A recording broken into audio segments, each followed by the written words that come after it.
Residents of the Jenin refugee camp found widespread damage when they returned from shelters or emerged from their homes early Wednesday after the Israeli military's largest-scale operation in the occupied Palestinian territory in almost 20 years.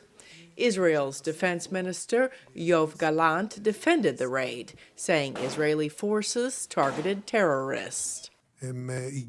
They arrived at dozens of places where the terrorists from different organizations in Jenin had set up a factory of terror production.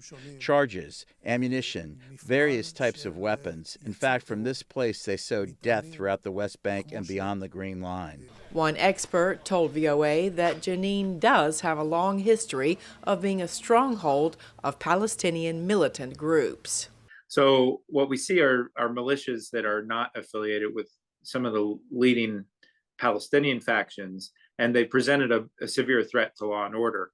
Not only a terrorist threat to Israelis, but also a challenge to ordinary Palestinian civilians. And this action, I think, was seen by some, the Israel Defense Forces action, as responding to some very legitimate threats. The Palestinian health minister accused Israeli defense forces of attacking hospitals during the raid.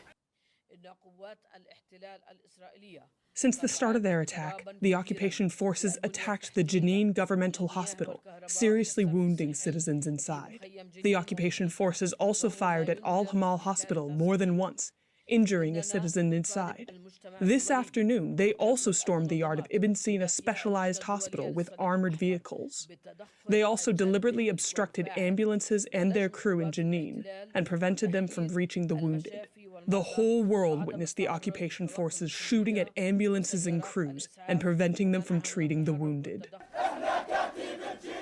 Refugees International and other human rights groups have called on both the Israeli military and Palestinian militant groups to immediately cease escalatory violence and especially any attacks on civilians, saying Israel's use of airstrikes against the densely populated Jenin refugee camp is both troubling and disproportionate.